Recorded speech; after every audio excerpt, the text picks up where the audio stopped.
ছায়া প্রকাশনীর একাদশ শ্রেণীর পদার্থবিদ্যা বইয়ের এই দুটো পাতায় দুটো জিনিস আলোচনা করা হয়েছে: wave mechanical model of atom এবং কনসেপ্ট অফ পোটেনশিয়াল। এবং এই দুই জায়গাতেই ব্যবহার করা হয়েছে পার্শিয়াল ডিফারেন্সিয়েশনের ধারণা। এখন কোনো একজন ছাত্র তার টিচারদের জিজ্ঞাসা করেছিল, আচ্ছা এই জিনিসগুলো কি? এর মধ্যে কিছু জটিল জটিল ইকুয়েশন আছে, শ্রোডিঙ্গারস ইকুয়েশন, হ্যানা তেনা। মাস্টার মশাই অবশ্যই খুব উপযুক্ত উত্তর দিয়েছেন, এগুলো পরীক্ষাতে আসবে না, অতএব এগুলো কিচ্ছু পড়ানো হবে না। তারপরে ছাত্রটি আমার সঙ্গে যোগাযোগ করেছে এইটা একটু বোঝানোর জন্য। সুতরাং আমি সেই রকমভাবে সহজ করে এই দুটো জিনিস বোঝাবো। কিন্তু তার আগে একটু জেনে নেওয়া দরকার পার্শিয়াল ডিফারেন্সিয়েশন ব্যাপারটা কি।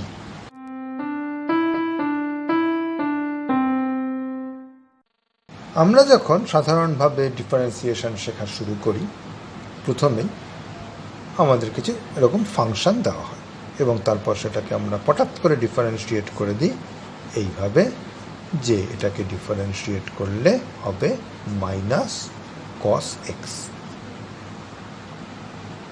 এটা কি করে করতে হয় আমরা জানি। এখানে এই যে ফাংশনটা, এটা কি করে? এটা যেন একটা যন্ত্রের মতো, এটা একটা যেন বাক্সের মতো। এর ভেতরে একটা সংখ্যা ঢোকানো হয় এক্স, আর তা থেকে বেরিয়ে আসে আরেকটা সংখ্যা, যেটা এই উদাহরণে হচ্ছে মাইনাস সাইন এক্স। ক্যালকুলেটরে যদি ভাবা যায়, এই সংখ্যাটা ঢুকিয়ে যেই আমি সমান চিহ্ন টিপে দিলাম, এই সংখ্যাটা বেরিয়ে। এখানে একটাই ইনপুট আছে। এমন সম্ভব যে একটা ফাংশনে একাধিক ইনপুট থাকতেই পারে, তাহলে যেটা আউটপুটও একাধিক হতে পারে, কিন্তু আমরা এখানে আলোচনা করব সেই ক্ষেত্রটা প্রথমে, যেখানে আমার আউটপুট কেবলমাত্র একটাই এবং এর মধ্যে এক্স আর ওয়াই দুটোই থাকতে পারে। যেমন এটা হয়তো হতে পারে এক্স প্লাস ওয়াই। তাহলে এই দুটো সংখ্যা নিয়ে আমি এখানে একটা সংখ্যা বানালাম। তাহলে এরকম ফাংশনকে আমি লেখার সময় লিখব এই একই রকমভাবে, এক্সের পরে কমা দিয়ে ওয়াইটা লিখে দেবো, যাবতীয় ইনপুটগুলো গোল ব্র্যাকেটের মধ্যে থাকবে, কমা দিয়ে আলাদা করা, আর এখানে ফর্মুলাটা লিখে দেবো।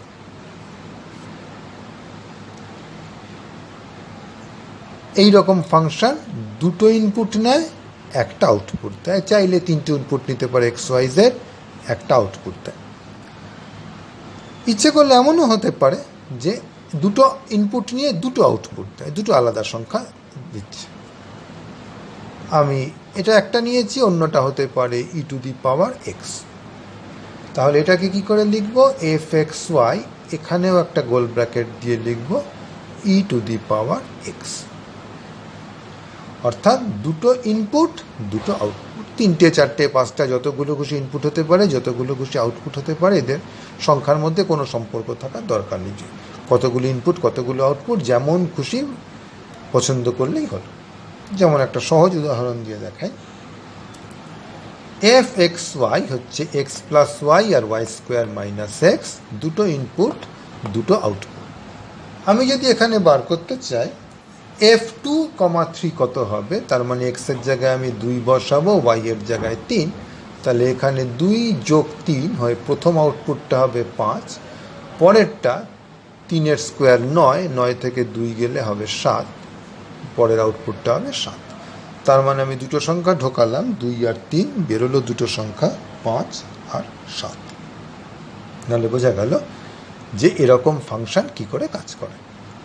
তো এরকম ফাংশনদের একটা নাম দেওয়া হয়, এরকম ফাংশনকে বলে একটা ভেক্টর ফিল্ড।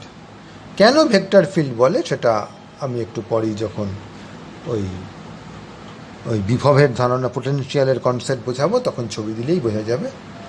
আর যদি একটাই মাত্র আউটপুট হয়, যেমন যদি আমার এটা এরকম হতো যে আমার একটাই আউটপুট, তবে তাকে বলা হয় একটা স্কেলার ফিল্ড। তাহলে এবার আমরা যখন পার্শিয়াল ডিফারেন্সিয়েশন শিখব, আমরা এই স্কেলার ফিল্ড নিয়ে আলোচনা করব।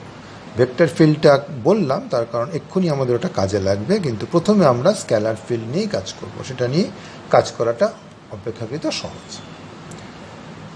আমরা যদি একটাই ইনপুট থাকতো একটাই আউটপুট থাকতো তাহলে ডিফারেন্সিয়েশন করা জানি।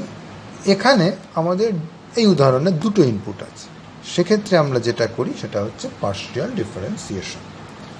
বোঝার জন্য আমি এই উদাহরণটা নিলাম। এটা একটা স্কেলার ফিল্ড, দুটো ইনপুট নিচ্ছে কিন্তু মোটে একটা আউটপুট দিচ্ছে। এবার আমি যখন এটাকে ডিফারেন্সিয়েট করব, এক্সও আছে ওয়াইও আছে, আমি করব কি ওয়াইটাকে প্রথমে ফিক্স করে রাখবো, ওয়াইটা স্থির রাখবো, খালি এক্সের সাপেক্ষে ডিফারেন্সিয়েট করব। তাই যদি করি তাহলে যে ডেরিভেটিভটা পাবো তাকে বলবো partial derivative of f with respect to x, অর্থাৎ এক্সের সাপেক্ষে এফ এর পার্শাল ডেরিভেটিভ। ডেরিভেটিভ তো আমরা জানি ডিফারেন্সিয়েট করে যেটা পাওয়া যায়, পার্শাল কারণ আমরা ওয়াইটাকে এখানে আটকে রেখেছি।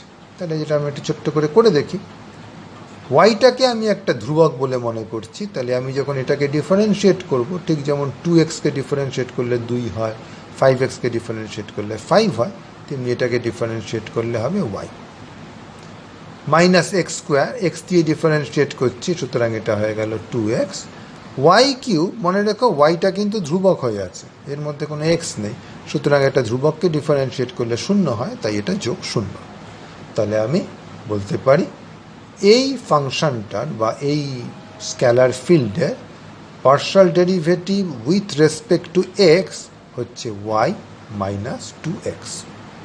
একইভাবে আমি বার করতে পারতাম partial derivative of f with respect to y. আচ্ছা, এটাকে একটা উচ্চারণ করাটা অনেক সময় একটু মুশকিল হয়, পার্শাল ডেরিভেটিভ এত বড় কথা না বলে। আমরা যেমন এইটাকে ডিওয়াই ডিএক্স বলে থাকি, তেমনি এটাকে আমরা বলে থাকি del f del y. D না বলে তার বদলে আমরা ডেল উচ্চারণ করি, ডেল এফ ডেল ওয়াই। আর লেখার সময় দেখতেই পাচ্ছে ডিটাকেই একটু বাহারি করে লেখা হয়েছে। তো ঠিক আছে, আমরা করে দেখি যে এইটাকে যদি পার্শালি ডিফারেন্সিয়েট করি ওয়াই দিয়ে। এখন আমি ধরে নেব এক্সটা হচ্ছে একটা ধ্রুবক, তাহলে এইটাকে ডিফারেন্সিয়েট করলে আমার এক্স আসবে। এক্স যেহেতু ধ্রুবক, এটা কোনো ওয়াই দিয়ে ডিফারেন্সিয়েট করলে 0 হয়ে যাবে, আর এইটা হয়ে যাবে 3y স্কোয়ার। তাহলে আশা করি বোঝা গেল পার্শিয়াল ডিফারেন্সিয়েশন জিনিসটা কি, এটা কেন করে, খায় না মাথায় মাকে, এগুলো কিছুই এখনও বোঝা গেল না, কিন্তু জিনিসটা কি আশা করি বোঝা গেল। কেউ যদি তোমাকে এরকম একটা ফাংশন দিয়ে বলে, স্কেলার ফিল্ড দিয়ে বলে পার্শিয়াল ডিফারেন্সিয়েট করে দেখাও, তো তুমি নিশ্চয়ই ধা করে দিতে পারবে। ব্যাস, এইটুকুই আমাদের অঙ্ক যেটা জানতে হবে। এবার আমরা সেই পদার্থবিদ্যার গল্পটাতে যাই। প্রথমে আমি শুরু করব কনসেপ্ট অফ পোটেনশিয়ালটা দিয়ে।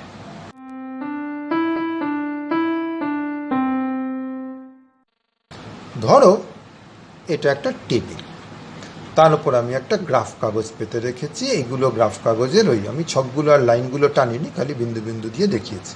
আর লাইন টানতে গেলে একটু হিজিবিজি হয়ে যেত বেশি, তাই। এবার আমি করলাম কি, এই যে টেবিলটার তলায় কিছু একটা আছে, আমি সেটা তোমায় বলছি না, তুমি টেবিলের ওপর থেকে দেখছো।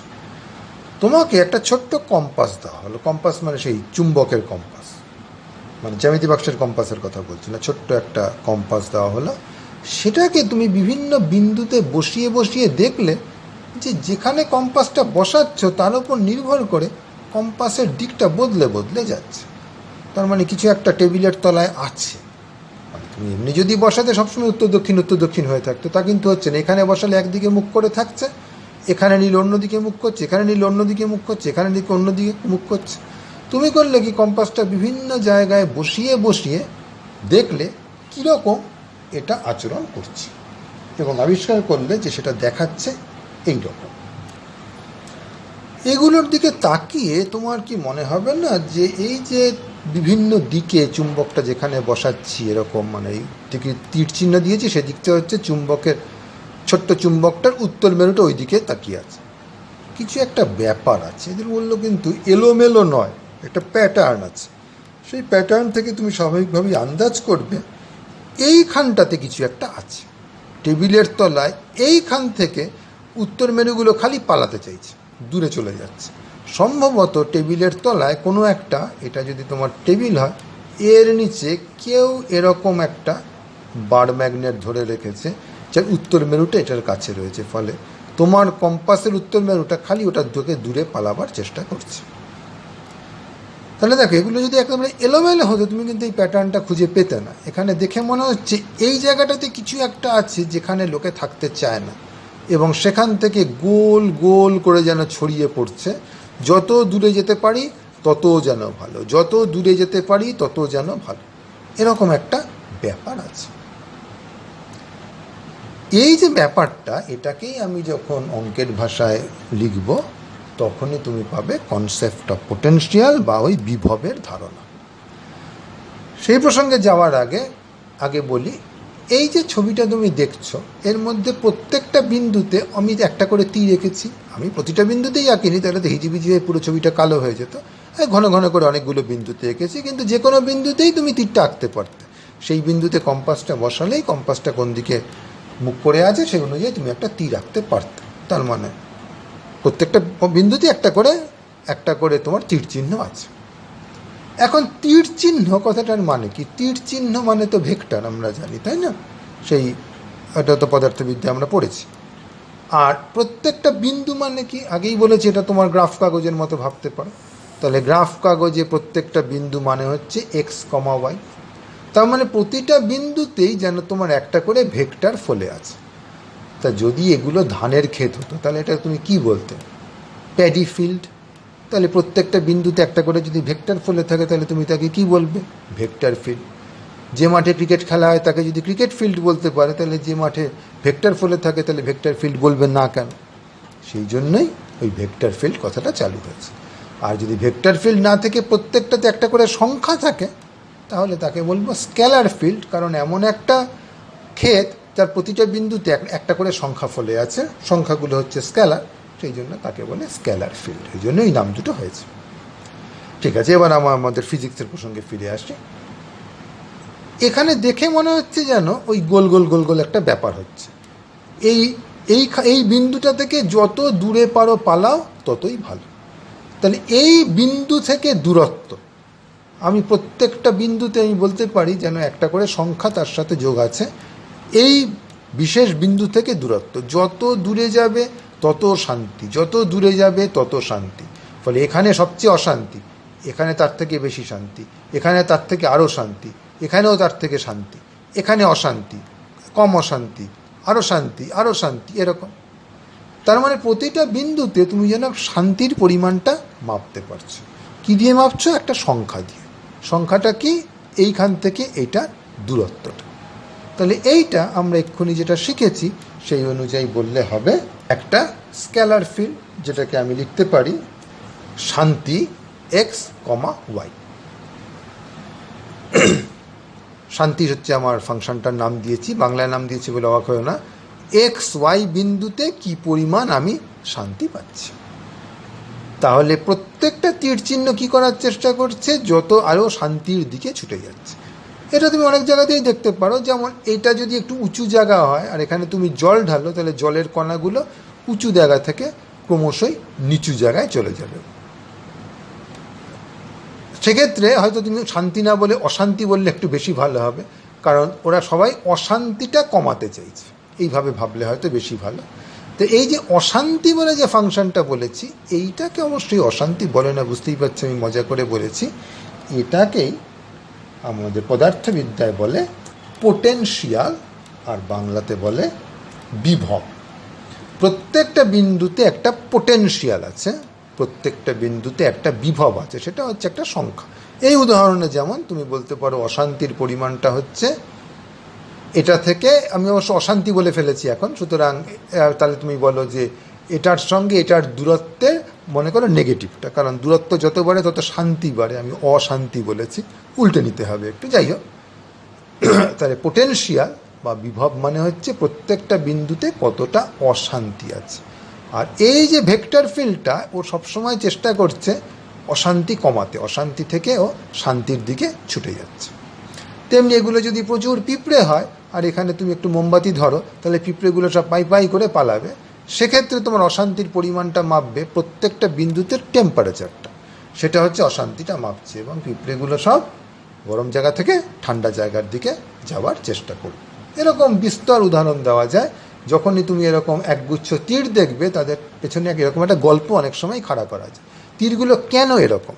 একদম এলোমেলো তীর হলে তুমি এরকম একটা গল্প পাবে না, কিন্তু অধিকাংশ ক্ষেত্রেই যদি একটা পেছনে কিছু গল্প থেকে থাকে, সেই গল্পটা হয় এরকম, যেটাকে তুমি কোনো একটা পোটেনশিয়াল ফাংশন দিয়ে ব্যাখ্যা করতে পারবে। এখানে যেন একটা অশান্তি সৃষ্টি হচ্ছে, সবাই অশান্তি থেকে পালানোর চেষ্টা করছে। প্রশ্ন হচ্ছে, আমাকে যদি এই ভেক্টর ফিল্ডটা দিয়ে দেয়, তাহলে আমি এই পোটেনশিয়ালটা বার করব কি করে?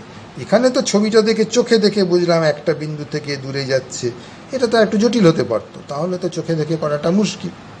সেটাই অঙ্কের ভাষায় যেভাবে করা হয়েছে, ওটাই বইটাতে লেখা রয়েছে পার্শিয়াল ডিফারেন্সিয়েশন দিয়ে।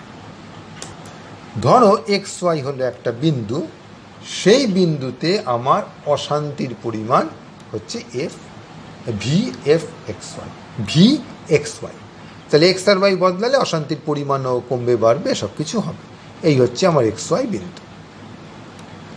এইবার এইখানে যে চুম্বকটাকে তুমি রেখেছো, তোমার কম্পাসটাকে, সেই কম্পাস কোন দিকে মুখ করবে? সেই দিকে যেই দিকে ভিটা সবচেয়ে তাড়াতাড়ি কমছে। সবচেয়ে তাড়াতাড়ি কমছে। ভি হয়তো এদিকেও একটু কমছে, ভি হয়তো ওদিকেও কমছে, এখানেও এদিকেও কমছে, হয়তো এদিকে বাড়ছে, এদিকে কমছে, কিন্তু সবচেয়ে তাড়াতাড়ি কমছে কোন পথে? এটার তাড়াতাড়ির গল্পটা বোঝার জন্য এরকম ভাবো, মনে করো একটা বাড়ির ছাদ আছে। এবার তুমি করলে কি, এই বাড়ির ছাদে এক ফোঁটা জল ফেললে। এখন জলটা কোন পথে যাবে? জলটা অবশ্যই ওপর থেকে নিচে যাবে, কিন্তু জলটা যদি এভাবে পড়ে, তাহলেও সেটা ওপর থেকে নিচে যাবে। যদি জলটা এভাবে যায়, তাহলেও ওপর থেকে নিচে যাবে। জলটা যদি এভাবে যায়, তাহলেও ওপর থেকে নিচে যাবে। কিন্তু আমরা কমন সেন্স দিয়ে ভাবলেই বুঝবো জলটা এভাবেই যাবে, কারণ এভাবে গেলে ও সবচেয়ে স্পিডে ওপর থেকে নিচে যেতে পারবে। এগুলো একটু তেরছাভাবে যাচ্ছে বলে যতটা তাড়াতাড়ি নামতে পারতো, ততটা তাড়াতাড়ি নামতে পারবে না। ওর প্রচণ্ড ব্যস্ততা অশান্তি থেকে শান্তিতে যাওয়ার জন্য, বা এক্ষেত্রে উঁচু থেকে নিচে যাওয়ার জন্য। অতএব সেই পথটা নেবে যেই পথে ও সবচেয়ে দ্রুত যেতে পারবে। এই সবচেয়ে দ্রুত কোন পথে যেতে পারবে, যেটা এক্ষেত্রে আমরা চোখে দেখে বুঝছি, সেটাই অঙ্ক কষে করবার জন্য পার্শিয়াল ডিফারেন্সিয়েশন লাগে। তুমি করবে কি, এই যে ভিটা, এটাকে তুমি প্রথমে এক্সের সাপেক্ষে পার্শিয়ালি ডিফারেন্সিয়েট করবে, তাহলে একটা সংখ্যা পাবে ওই বিন্দুতে। আবার আলাদাভাবে ওয়াইতেও তুমি পার্শিয়ালি ডিফারেন্সিয়েট করবে, আর একটা সংখ্যা পাবে। এই দুটো মিলে তোমাকে একটা দিক দেবে, কোনো একটা দিক দিবে।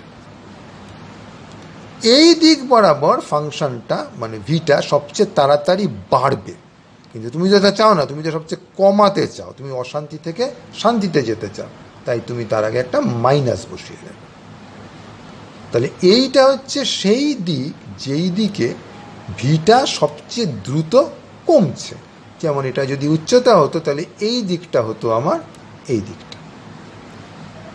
এটা কেন হবে, এটার জন্য অঙ্ক কষে প্রমাণ করা যায় যে কেন এই দিক বরাবর গেলেই সবচেয়ে দ্রুত কমবে। আমি সে অঙ্কটার মধ্যে যাচ্ছি না। তাহলে আমরা বলেছি যে আমাদের, সে তুমি যাই ভাবো, জলকণাই বলো বা পিঁপড়েই বলো বা তোমার কম্পাসে চুম্বকই বলো, সেটা এই বরাবর যাবে। তাহলে ও যেই দিকে যাচ্ছে সেইটাকে, সেই যে ভেক্টর ফিল্ডটাকে, তাকে আমি যদি বলি এফ এক্স ওয়াই, মনে রেখো এফটা কিন্তু একটা ভেক্টর, তাই উপরে একটা তীর চিহ্ন দিয়ে দেবে, অর্থাৎ প্রত্যেকটা বিন্দুতে একটা ভেক্টর টানছি। সেটা কোনটা? সেটা ঠিক এইটার মতোই হতে হবে। তাই এটা সমান সমান মাইনাস এই জিনিসটা, ডেল ভি ডেল এক্স কমা ডেল ভি ডেল ওয়াই। এইটা যদি হয়, অবশ্যই তুমি এর সাথে একটু কিছু সংখ্যা দিয়ে গুণও করে দিতে পারো, তাতে কারোর কোনো আপত্তি নেই। এটা অর্থাৎ গুণ করে দেওয়া মানে হচ্ছে ও আরও লেজ তুলে পালাচ্ছে, আরও স্পিডে দৌড় লাগিয়েছে। কিন্তু মূল কথা হচ্ছে তোমার দিকটা ওই দিকটা আছে কিনা। এইটা যদি হয়, তবে আমরা বলবো যে এই তীর চিহ্নগুলোর পিছনে এইগুলো হচ্ছে আমার, এইটা হচ্ছে আমার পোটেনশিয়াল। যদি তীর চিহ্নগুলো এই শর্তটা সিদ্ধ করে, যেটা আমরা চোখে দেখে বুঝতে পারছিলাম যে তীর চিহ্নগুলোর মধ্যে একটা প্যাটার্ন আছে, সেই প্যাটার্নটা অঙ্কের ভাষায় হচ্ছে এইটা। যদি তুমি এরকম একটা ভি পাও যাতে এই ইকুয়েশনটা সিদ্ধ হয়, তার মানে এখানে সেই প্যাটার্নটা আছে, এবং তুমি যে জিনিসটার তীর চিহ্ন নিয়ে কাজ করছো সেটা বস্তুত আপ্রাণ চেষ্টা করছে ভিকে যত কমানো যায়। প্রত্যেকটা বিন্দু থেকে সেই দিকে ছোটার চেষ্টা করছে যেদিকে ভিটা কম। এটাকেই বলে পোটেনশিয়াল, এটা হচ্ছে ভেক্টর ফিল্ড। তাহলে এই ভেক্টর ফিল্ডের পোটেনশিয়াল হচ্ছে এটা।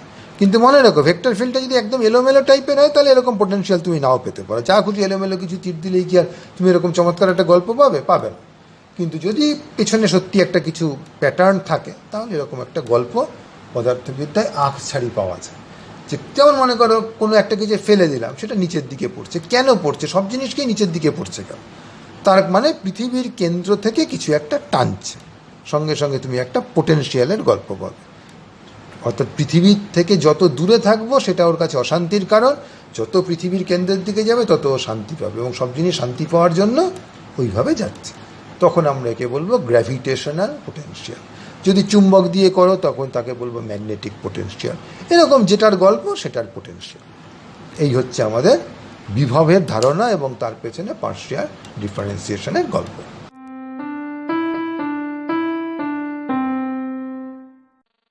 এবার বলি, তোমাদের বইতে যেটা লিখেছে, ওই ছায়া প্রকাশনীর যে বই, তার সাথে আমি যা যা বললাম সেটা মিলিয়ে বলি। কারণ ওখানে তো বলাই বাহুল্য একটু কঠিন কঠিন করে লিখেছে, নইলে লোকে পয়সা দিয়ে বই কিনবে কেন?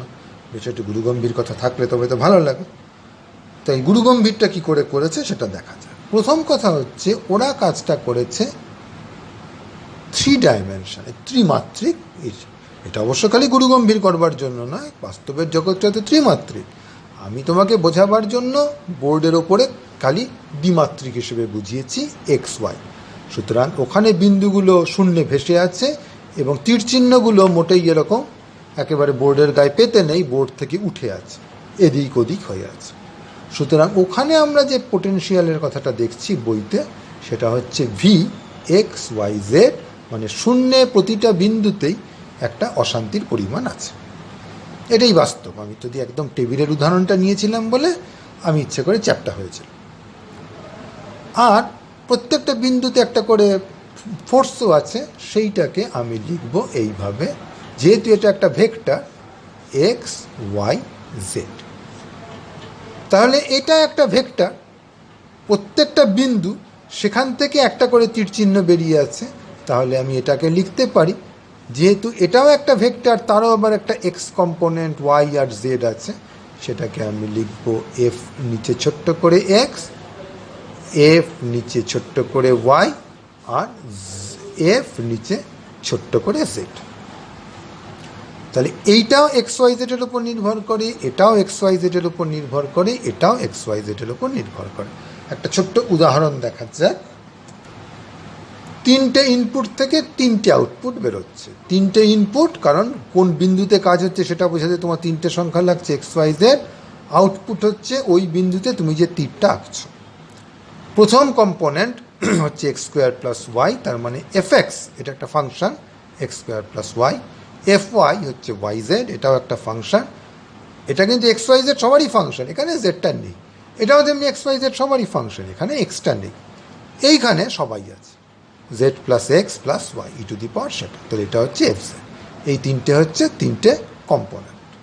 এবার কখন আমি বলবো এই তীর চিহ্নগুলো একটা প্যাটার্ন মেনে চলে, দেখে মনে হয় যেন একটা অশান্তিকে কমানোর চেষ্টা করছে, যখন এই এফটা হবে del v del x, del v del y, del v del z, এই যে জিনিসটা তার আগে একটা মাইনাস লাগিয়ে পাওয়া। তখনই আমি বলবো যে এইটা হচ্ছে এটার পোটেনশিয়াল। ঠিক আছে? তাহলে ভালো করে লক্ষ্য করো, এটার মানে হচ্ছে এফ এক্স সমান এটা, এফ ওয়াই সমান এটা, এবং এফ জেড সমান এটা। ঠিক সেটাই বইটাতে লিখেছে। একটু ভুল বললাম, বলা উচিত ছিল এফ এক্স হচ্ছে এটার মাইনাস, এফ ওয়াই হচ্ছে এটার মাইনাস, এফ জেড হচ্ছে এটার মাইনাস। এবার আমি যেখানে এরকম 3টে কম্পোনেন্টকে আলাদা আলাদা করে কমা কমা দিয়ে লিখেছি, ওরা সেভাবে না লিখে আরেকটা কায়দায় লিখেছে। এটা ভেক্টর লেখার একটা কায়দা। আই এর মাথায় একটা টুপি পরিয়ে দেওয়া মানে হচ্ছে তার সঙ্গে যেটা গুণ হয়ে যাচ্ছে ওটা হলো এক্স দিক, জের মাথায় টুপি পরিয়ে দেওয়া মানে ওয়াই দিক, আর কে এর মাথায় টুপি পরিয়ে দেওয়া মানে হচ্ছে জেড দিক। সুতরাং এই রকম কমা কমা দিয়ে না লিখে লোকে অনেক সময় এভাবেও লিখতে পারে। যেমন আমি যদি এই এক্স ওয়াই জেড এরকম কমা দিয়ে না লিখে আমি চাইলে এটাকে লিখতে পারতাম এক্স আইয়ে টুপি যোগ ওয়াই জেতে টুপি প্লাস জেড কেতে টুপি। এটা আর এক্স ওয়াই জেড একই জিনিস, এটা দুটো লেখার জাস্ট নোটেশন। আর একটা জিনিস খালি বইতে অন্যরকম করে লিখেছে, সেটা হচ্ছে এই যেটা লিখেছে দেখো বারবার করে ভি ভি ভি আমাকে লিখতে হয়েছে। তা এটাকে একটু নোটেশনের সুবিধার জন্য অনেক সময় লোকে করে কি এই ভিগুলোকে বার করে একবার বাইরে লেখে। এটা কিন্তু খালি নোটেশন, ভেবো না ভিটা গুণ হয়েছিল কমন না হলো বড়রকম কিছু। এটা হলো কেবলমাত্র নোটেশনের সুবিধা, একটু কম খাটতে হয় লেখার সময়।